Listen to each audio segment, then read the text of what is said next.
Hello, everybody. Welcome back to Inspirational Journeys. My name is Ann Harrison, and today we're going to talk about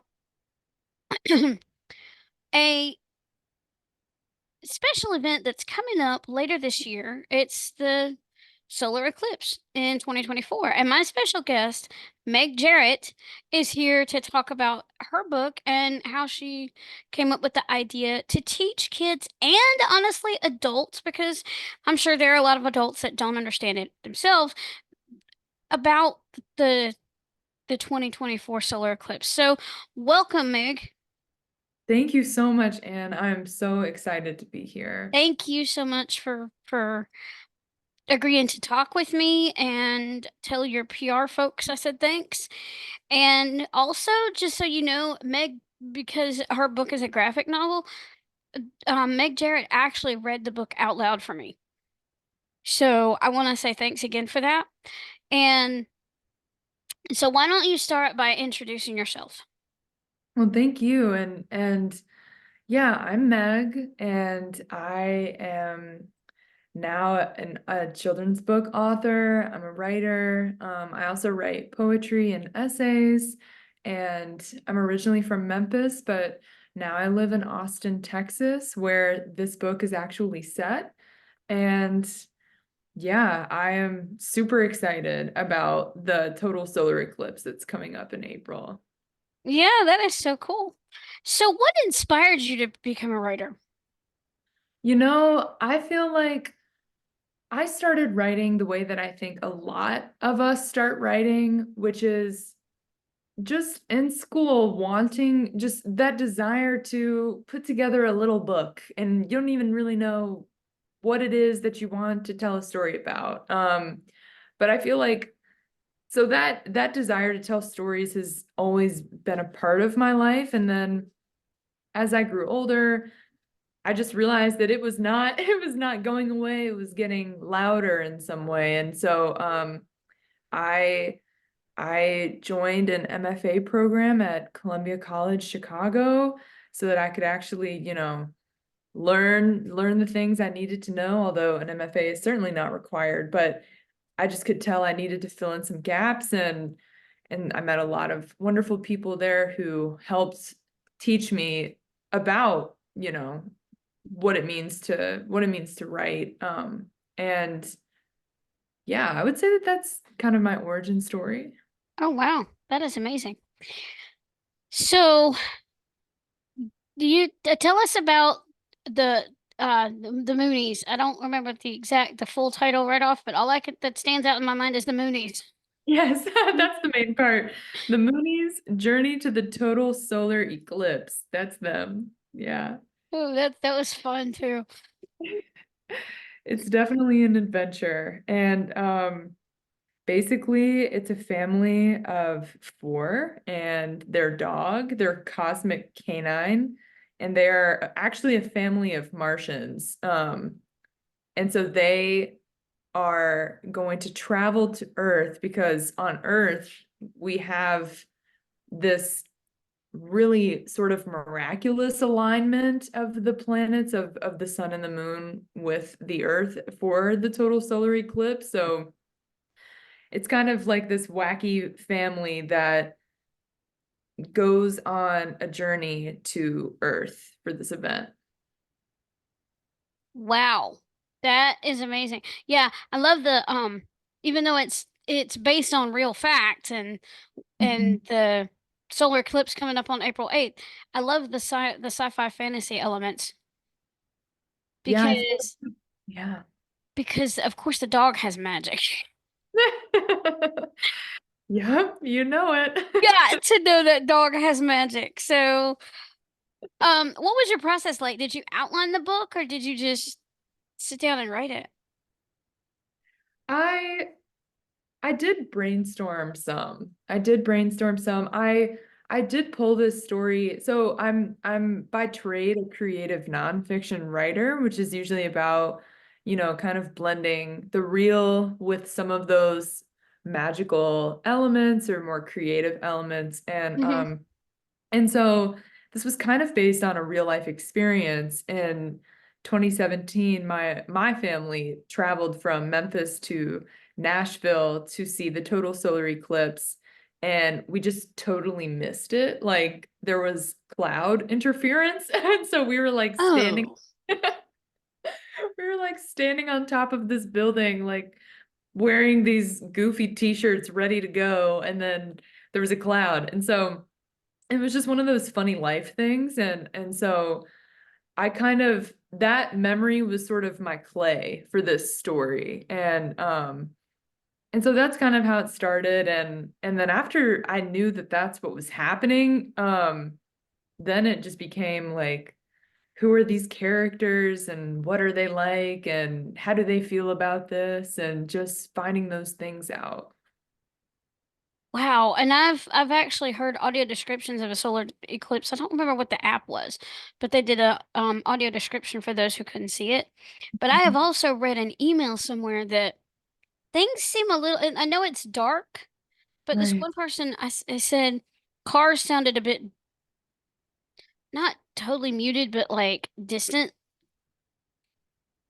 I don't Yeah. know that I don't know if it just changes the world for a second, Yeah. mutes things slightly or what. I've read that somewhere. I think it does feel a little bit like a vortex. Oh Like it's wow. a little uncanny for sure. I remember that even though we couldn't see it happening, we were like hearing crickets, and it became very dark outside just kind of all of a sudden. So yeah, it's definitely a different place in some way. hmm Yeah. I was inside listening to the audio description of it. But I remember the first one I ever we ever heard about Mhm. was when I think I was like 9 or 10, and it was a solar eclipse. I don't know if it was a total eclipse, but it was. We studied about it in uh in when I was in school, and they always told people don't look directly at the sun when that happens, and Right. all of that stuff because and the moon aligns with the sun, and it's dark for I don't know how long of a period of time, but it does happen. It's interesting. Yeah, I mean there is a moment at the apex of totality where the sun is completely blocked. Like you can't like there's no sunlight that is detectable at all. And that's the only moment that an individual could take off their eclipse glasses. It doesn't last for a super long time, but you do have a few minutes, I think, if I remember correctly. But it's such a gradual, the whole thing is kind of long, like the whole process of, partiality and then increasing into totality and then decreasing out. So it's a lot of fun. It's a lot of So, stuff. well, tell me about these eclipse glasses. What are they? They are ISO certified eclipse glasses that are basically completely guaranteeing an individual's ability to watch a total solar eclipse without having any of those detrimental effects. Um, so yeah, that they do it. They do the thing. I mean, it is an amazing tool to have. I know that in history in the past, people were very afraid of eclipses. And I could understand that because, it's these celestial bodies moving all of a sudden that usually do the same thing normally and then they don't. And then also like probably hurt for them to look at it. So yeah, it's a crazy tool to be able to use it. Wow, and how long have these been? I know your dad um manufactures them. How long have the eclipse glasses been around? That's a good question. He did not invent them. But I would say that I mean, I think that they've been around for I could see them being in existence like for sure in the 80s. And I don't know about earlier. I would have to look Oh, up. okay, because that's the first time I've ever heard of them. Yeah, yeah. I might be completely off. I should know that. But I'm pretty sure that they're like relatively new to humanity, but I think that they're, they've been around for a little while. Oh, okay. That Yeah. sounds cool. So, any tips or takeaways you want people to walk away with from this interview or from In this ter conversation? in terms of writing or in In terms writing, or well, let's start with writing and then we'll go into anything people need to know about the eclipse. okay. Yeah, I mean, writing wise, in reference to this project, I think that this is a great example of just how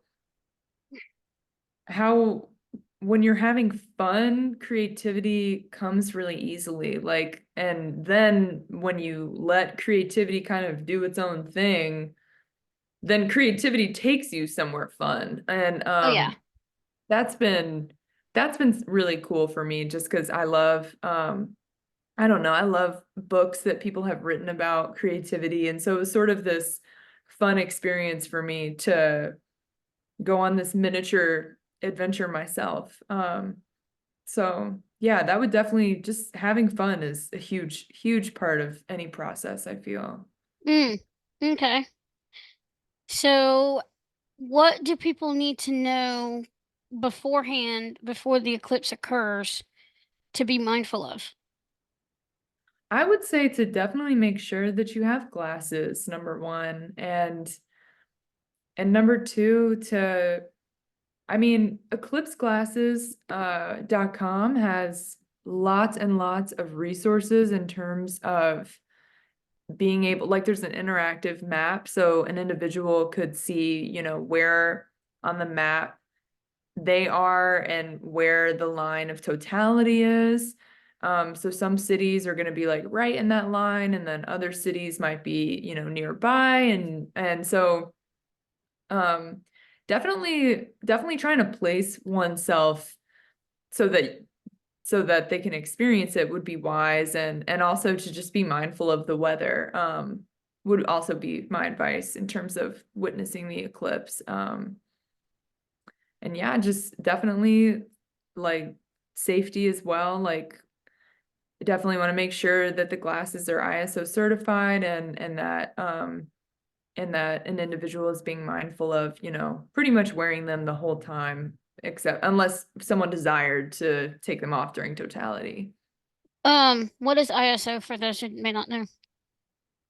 ISO certified is basically the certification that is on the back of American paper optics glasses, and it's basically a certification that the infrared technology in the lenses is actually what it says it is. Because in the past there were some glasses that weren't actually safe. Like some people were making glasses that didn't have that certification. So it is important to check for it.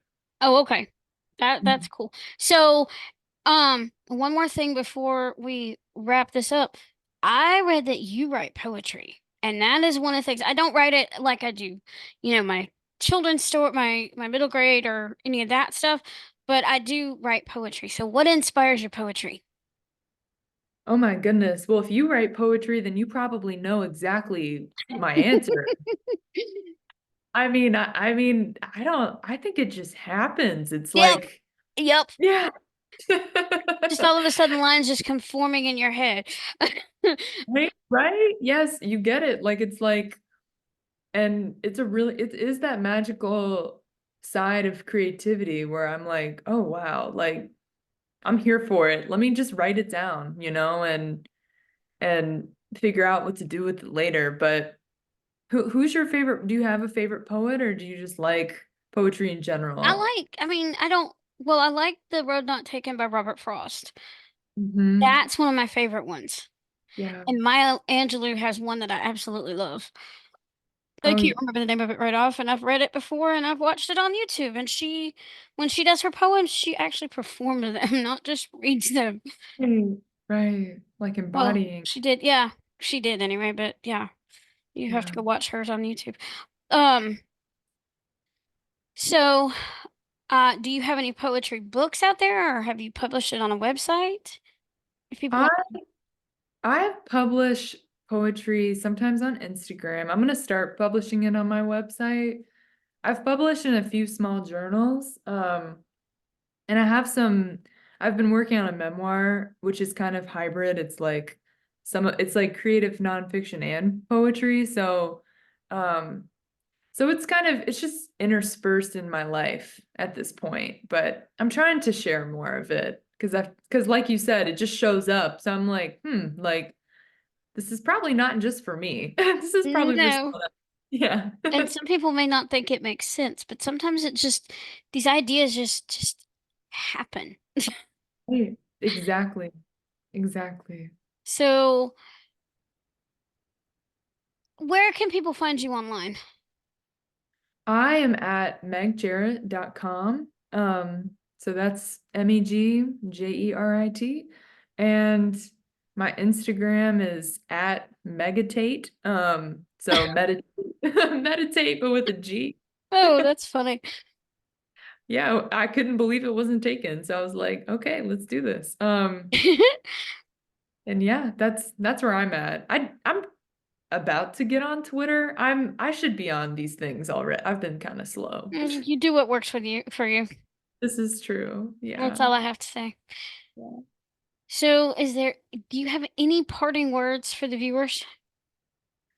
Mostly that I hope whoever's listening is having an immaculate day, and I appreciate their being present with us. And I'm so grateful to you, Anne, for having me on your show. This has been a really wonderful experience. Yeah, this is great because I'm writing middle grade, but I'm kind of immersed in the K-12 world. So it was Oh, really great for you. I'm glad you reached out to me because this is, and children's books like this one, like mhm. yours, can also be educational for adults too, because adults may not always understand the eclipse about the Oh, eclipses either. So that's why I yeah. say, go out and get the book. That would be great. Yeah, the eclipse is weirdly the terminology and stuff can get kind of complicated. So it's nice to have a graphic novel kind of space where everything Hmm. is laid out and it's all there, and yeah, it makes a difference. Yeah, I'm sure it does. So we challenge you today, everybody, to go out there and read to get inspired, write something inspiring, and share your creation with the world. For when you've touched one life, you've touched thousands. Thanks for joining us here on Inspirational Journeys, and I hope you guys have a blessed day. And remember, your story matters. Take care, everybody, and we'll see you next time.